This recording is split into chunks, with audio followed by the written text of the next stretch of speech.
Gilets jaunes. La tour Eiffel, on va la tèche dans tous les sens. Gilets jaunes. Dans tous les sens, on va la tèche dans tous les sens. Oui, alors parmi les solutions, on va dire, anti-système pour continuer à faire traîner et à pas trop sortir de pognon, il y a, je dirais, le nœud plus ultra qui est le RIC. Je vois que vous avez un panneau pour le RIC. Est-ce que vous pouvez m'en dire un peu plus ? Oui, bien sûr. On est beaucoup plus pour la démocratie participative que représentative. La seule et simple raison, c'est que nos représentants ne sont pas assez honnêtes. Et donc il faut les contrôler. Et pour cela, on a besoin de droits abrogatoires et révocatoires. Là, pour les élus, c'est notamment révocatoire. Et il n'y a que le RIC comme solution non violente, pacifiste. Alors on va déjà commencer à rappeler que ce référendum d'initiative citoyen n'est pas une nouveauté, qu'il existe au fondement même, je dirais, de la Ve République de Gaulle, hein, c'est le référendum, la consultation du peuple par voie directe référendaire, hein, et que ça s'appelle d'ailleurs au départ, non pas RIC, mais RIP, c'est référendum d'initiative populaire. On voit bien que quand on glisse de populaire à citoyen, c'est déjà une intervention gauchiste, parce que populaire, ça amène à populiste, hein, donc c'est trop de droite. Donc le RIC, ça existe depuis longtemps, c'est le RIP. Je rappelle que c'est depuis très longtemps dans le programme du Front National. Première chose, je demande la modification de la Constitution sur la base de l'article 11 pour établir l'élargissement du référendum et le référendum d'initiative populaire pour rendre la parole au peuple, pour que le peuple puisse exprimer sa volonté sur la Constitution, sur la possibilité d'établir des référendums de société et le référendum d'initiative populaire, c'est-à-dire court-circuiter en quelque sorte la classe politique et permettre aux Français, aux électeurs français de décider de leur sort.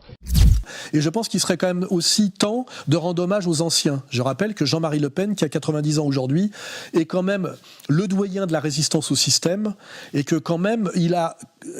Quand on gomme la diabolisation médiatique, il est quand même celui qui, pendant des années, a incarné la colère légitime du peuple, hein, c'est-à-dire le populo manipulé et spolié, et la classe moyenne, c'est-à-dire ce qu'il faut assumer comme le poujadisme. N'oubliez pas que le poujadisme est un mouvement de petits commerçants à l'époque qui commençait à se faire ratiboiser par la grande surface, hein.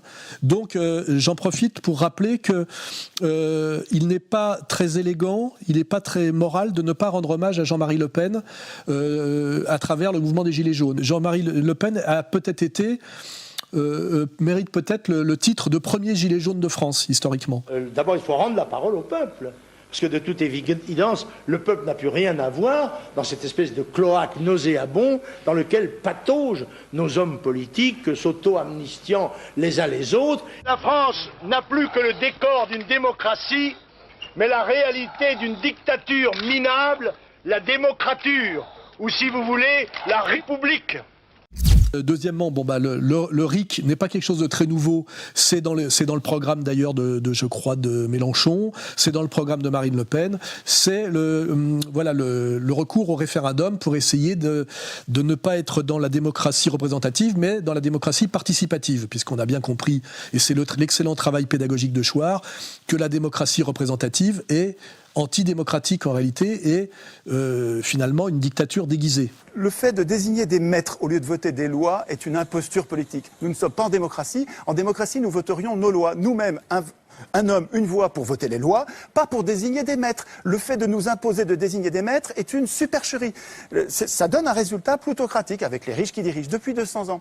Donc, ce qui est intéressant à dire sur le RIC, c'est que le RIC, c'est en fait une discussion préalable sur les conditions de possibilité du RIC. C'est-à-dire que grâce au RIC, on est parti sur 3 ans de discussion et de blabla sur comment le mettre en place et pour qu'il soit réellement très RIC. On l'a pas encore écrit, le texte. C'est-à-dire que c'est vous, sur les ronds-points, ou chez vous, dans des endroits plus chauds que les ronds-points, devez réfléchir aux modalités. Dans les modalités, on pourrait préciser que le RIC, il doit être à toute échelle, à toute localité, quel que soit le niveau qui est différent RIC.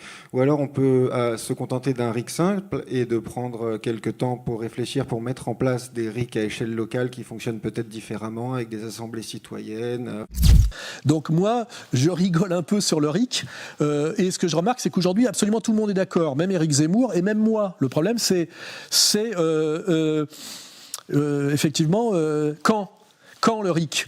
Et là, je crois que je dois faire ma remarque assez rapidement, c'est que pour qu'il y ait le RIC, il faut d'abord faire la révolution. Et la révolution, pour la faire, il faut l'imposer au pouvoir qui ne rendra pas le pouvoir.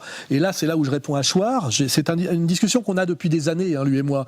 C'est que le pouvoir ne va pas rendre le pouvoir parce qu'on lui aura bien expliqué qu'en réalité, il est illégitime et qu'il ne représente pas la vraie démocratie.